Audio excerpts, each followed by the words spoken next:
Bem-vindos de volta, queridos alunos do Trilhante. Agora vamos continuar falando sobre o PIS/PASEP, só que com o avanço trazido pela Constituição de 1988, que trouxe grandes mudanças na logística do PIS/PASEP.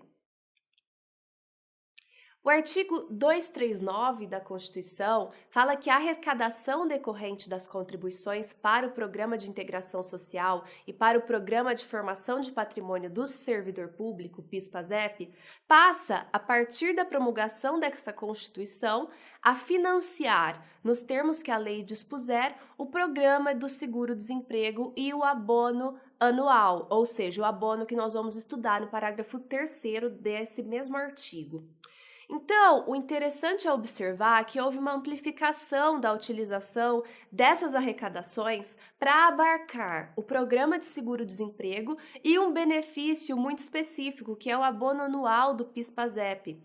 Nós vamos estudar o abono anual PIS/PASEP ao longo das nossas aulas agora, mas o programa seguro-desemprego a gente vai estudar num bloco de aulas específico para ele, tá? Que vai vir na sequência do nosso curso.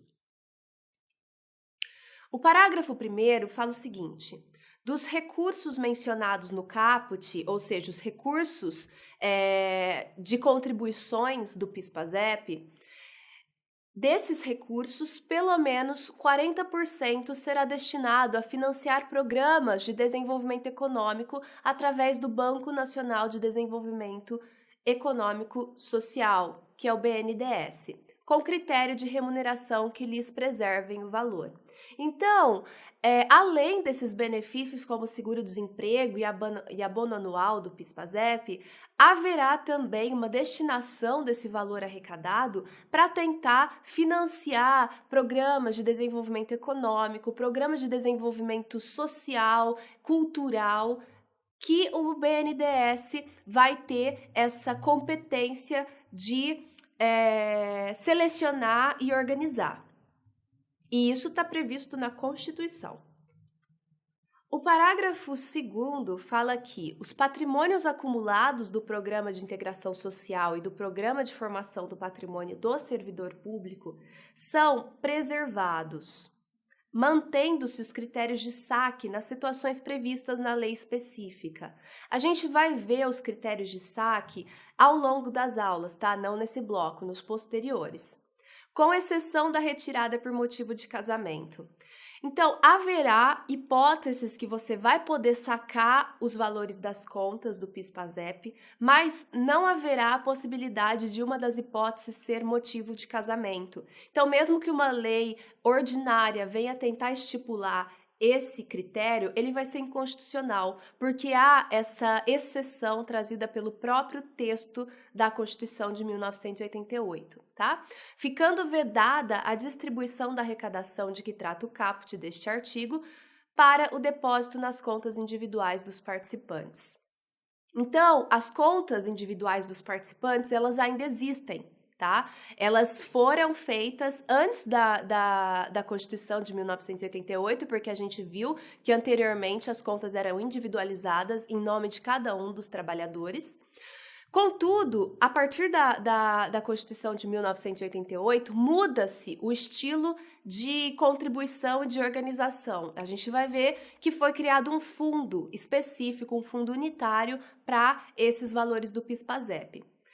Mas e o que aconteceu, então, com as contas individuais, professora? Elas permaneceram existindo, mas elas ficaram lá trancadinhas. Mas então os trabalhadores perderam esses valores?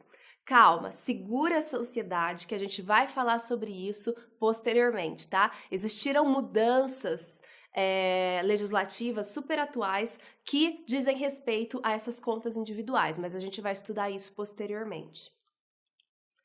O parágrafo 3º da Constituição, do artigo que nós estamos comentando ainda, fala que aos empregados que percebam de empregadores que contribuem para o programa do PIS/PASEP, até 2 salários mínimos de remuneração mensal, é assegurado o pagamento de um salário mínimo anual, computado neste valor o rendimento das contas individuais, no caso daqueles trabalhadores que participaram do programa quando existiam as contas individuais, até dada a promulgação dessa Constituição.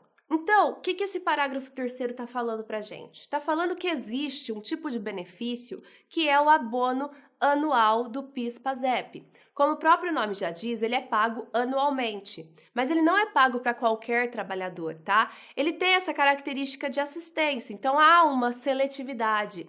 E para quem que ele vai ser pago? Para os trabalhadores que, primeiro, estejam vinculados ao PIS/PASEP, tenham carteira de trabalho assinada, ou seja, servidores públicos, e ganhem até 2 salários mínimos mensais, tá? A gente vai ver quais são os critérios para se estipular essa média de 2 salários mínimos mensais no ano base calculado para o abono anual. Mas isso daí a gente vai ver posteriormente, porque não está na Constituição. Há critérios específicos trazidos pela Lei Ordinária de Especificação desse abono.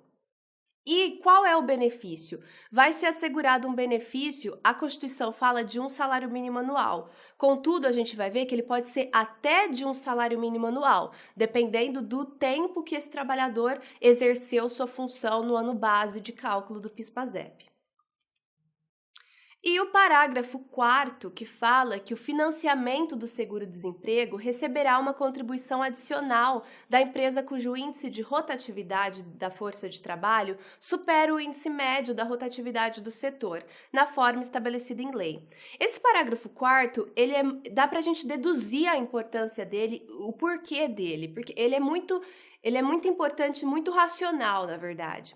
Porque, veja bem, o PIS e o PASEP, ele tem a função de conseguir estipular um fundo, fomentar um fundo do qual se tira o valor, o montante econômico para se pagar o seguro-desemprego. O seguro-desemprego a gente vai estudar posteriormente, mas eu já adianto que a finalidade dele é pagar um benefício para os trabalhadores que ficam desempregados involuntariamente, ou seja, contra a sua vontade. Então, se, porventura, uma empresa que financia esse fundo, que vai pagar o seguro-desemprego, tiver uma rotatividade muito grande, ou seja, fazer com que muitos trabalhadores sejam demitidos, consequentemente, ela vai onerar o poder público com o pagamento de muito seguro-desemprego. Então, em consequência disso, o índice de remuneração vai ser também maior para contrabalancear esse pagamento elevado de seguro-desemprego que ela mesma está causando. Pois bem, queridos, terminamos as normativas da Constituição Federal relativas ao PIS/PASEP. Mas voltem, que nós temos muitas coisas para falar sobre o tema ainda.